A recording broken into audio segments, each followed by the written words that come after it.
Assalamualaikum warahmatullahi wabarakatuh. Wah, selamat malam semua penontonnya yoga.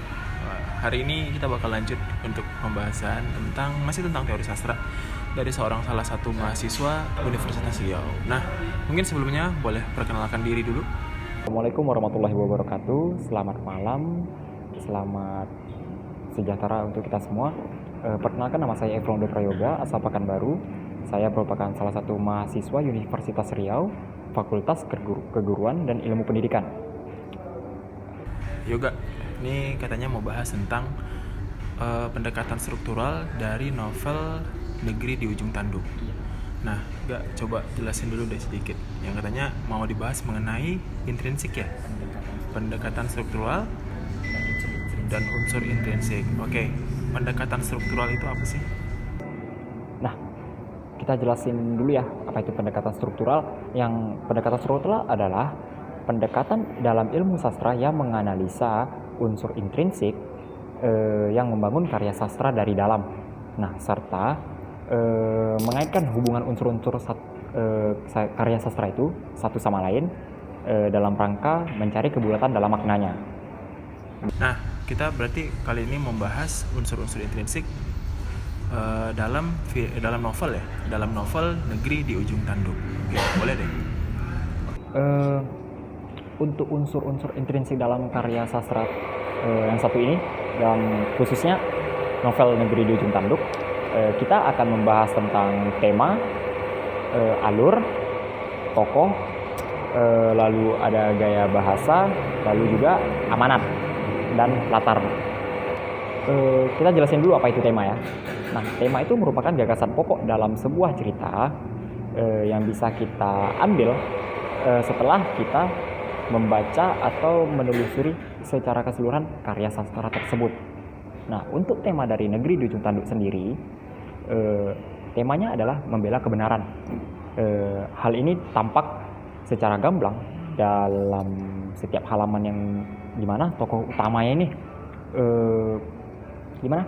berusaha berjuang mati-matian untuk membela sang calon presiden dalam suatu konvensi partai, yang mana dalam pemilihan tersebut juga si calon presiden dengan sang tokoh utama yang merupakan juga konsultan politiknya itu sangat banyak mendapat hambatan dan mau dari pihak dalam partai maupun dari luar partai. Bahkan dilakukan dalam rangka bisa mencelakai sang calon presiden dan juga sang tokoh utama selaku konsultannya. Oke, nah itu dari tentang si Negeri di Ujung Tanduk ya. Untuk alurnya sendiri gimana sih? Untuk alur dari novel ini sendiri?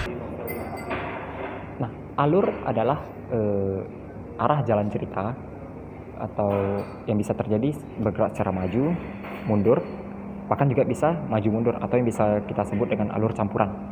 Nah, untuk dari alur Negeri di Ujung Tanduk sendiri, mereka menggunakan alur campuran, yang mana ini bisa kita lihat dalam cerita si tokoh utama yang sedang dalam melakukan tugasnya, dia juga sempat mengingat beberapa kali menceritakan masa lalunya sewaktu kecil, yang mana berhubungan dengan apa yang dialami di masa sekarang. Iya. Nah, selanjutnya untuk tokoh dari novel si Negeri di Ujung Tanduk ini sendiri? Tokoh merupakan pemeran yang ada dalam cerita.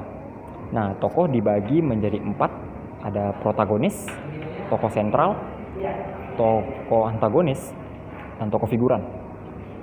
Nah, dalam tokoh yang ada di dalam Negeri di Ujung Tanduk bisa kita bagi menjadi 4 tadi. Protagonisnya ada yang bernama Thomas, yang merupakan tokoh utama, Mariam, Opa, dan Om Lim. Nah, untuk tokoh sentral sendiri atau tokoh pusatnya, yaitu merupakan si Thomas, yang mana semua cerita ini berpusat pada si Thomas. Nah, untuk antagonisnya di sini ada yang bernama Tuan Sinpei, jenderal kepolisian dan kepala jaksa. Nah, Tuan Sinpei ini merupakan penjahat utamanya, yang mana merupakan dalang dari segala mafia hukum yang ada di Asia Tenggara, yang mana merupakan musuh pribadi dan musuh masa lalu dari si tokoh utama, yaitu Thomas.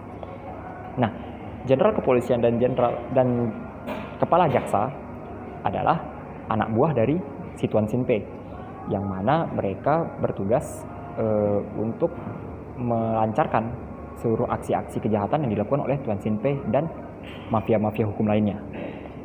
Nah, untuk figurannya sendiri atau tokoh tambahan yang tidak terlalu banyak berpengaruh dalam cerita, ada Rudy, temannya satu klub di boxer, ada Maggie yang merupakan asisten pribadinya, guru Alim, guru masa kecil dia di asrama, ada Kadek yang merupakan nahkoda kapal dari si Thomas, dan masih banyak lagi. Tadi udah bahas tuh tentang tema, terus juga alur, bahkan juga tokohnya si ini. Nah, kita otomatis dari semua cerita ini ada dong latar belakang atau mungkin latar dari novel ini sendiri. Nah, mungkin Yoga bisa jelasin deh latar dari novel Negeri di Ujung Tanduk ini seperti apa sih?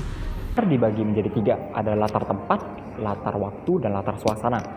Nah, dalam novel Negeri di Ujung Tanduk, latar tempatnya lebih mengarah ke suatu negara dan kota. Ada di sini bisa kita lihat seperti latar tempatnya seperti di Jakarta, di Hong Kong, di Makau, di Singapura, dan Pasar.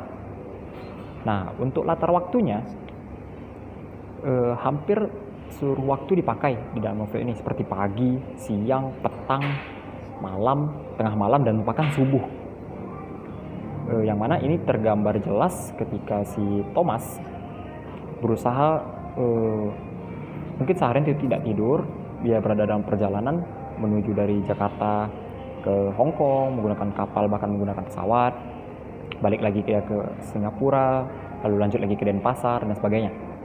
Nah, untuk latar suasana di sini digambarkan ada suasana tegang, suasana sedih, suasana senang, dan suasana marah.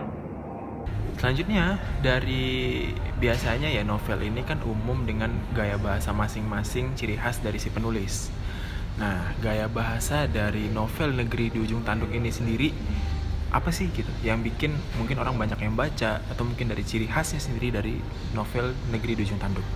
Oke, nah gaya bahasa dalam novel ini kebetulan cenderung formal, Bang. Karena apa? Nah, karena ini berkaitan dengan novel itu yang merupakan novelnya novel action dan juga novel yang membahas tentang politik dan keuangan. Nah, jadi kalau dalam yang saya tahu, novel aksi atau bahkan juga novel-novel yang berbau-bau kayak genre kejahatan dan sebagainya, mereka lebih banyak menganut gaya bahasa yang cenderung formal.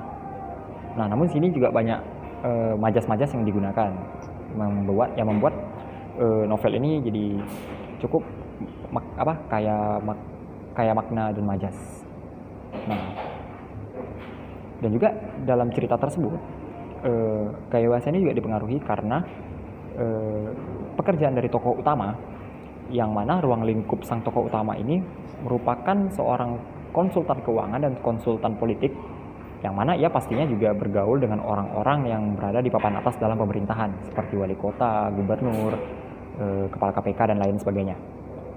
Oke, berarti udah hampir semua sih ya dijelasin, mulai dari latar belakang, alur, setting, gaya bahasa. Nah, pasti sih seorang penulis pasti akan menyelipkan sedikit pesan atau makna yang diharapkan itu bakalan sampai ke si pembaca. Menurut Yoga, amanat atau pesan atau bahkan makna apa sih bisa diambil dari sebuah novel Negeri di Ujung Tanduk? Amanat yang terdapat dalam Negeri di Ujung Tanduk adalah berjuanglah demi keadilan. Nah, seberat apapun nih yang kita lihat dalam novel ini, seberat apapun masalah yang datang, pasti akan bisa dilewati kalau kita berjuang demi keadilan. Nah, dan juga berbuat baiklah kepada sesama, yang kelak perbuatan itu juga pasti akan dapat balasannya suatu hari kelak. Berarti itu sedikit makna atau pesan yang berarti banget sih untuk pembaca. Semoga itu juga bisa menjelaskan makna dari novel di Ujung Tanduk. Nah, sebelum kita tutup nih, mungkin ada beberapa hal yang pengen Yoga sampaikan untuk yang mungkin udah baca novelnya atau mungkin yang pengen baca novelnya. Ada yang pengen disampaikan nggak sih kira-kira? Overall novel ini sangat bagus ya, dan apalagi untuk orang yang suka novel action, ini recommended banget. Kalian wajib baca. Kebetulan juga penulisnya sudah cukup terkenal, yaitu Terelie. Novel ini kalau bisa kita bilang ini relatable banget sama kehidupan kita di Indonesia, yang mana mungkin kayak terhadap pemerintahan oknum-oknum pemerintahan yang kita bisa lihat masih ada yang korupsi atau sebagainya. Yang ini sangat dekat banget lah dengan kita gitu, terasa banget lah ibaratnya ini negeri kita banget. Oke, thank you Gak. Semoga videonya bermanfaat dan bisa bermanfaat bagi orang banyak, untuk kita, untuk orang yang mendengar, dan mungkin untuk orang yang pengen baca novelnya. Jangan lupa like, subscribe, dan komen. Tos. Yoi.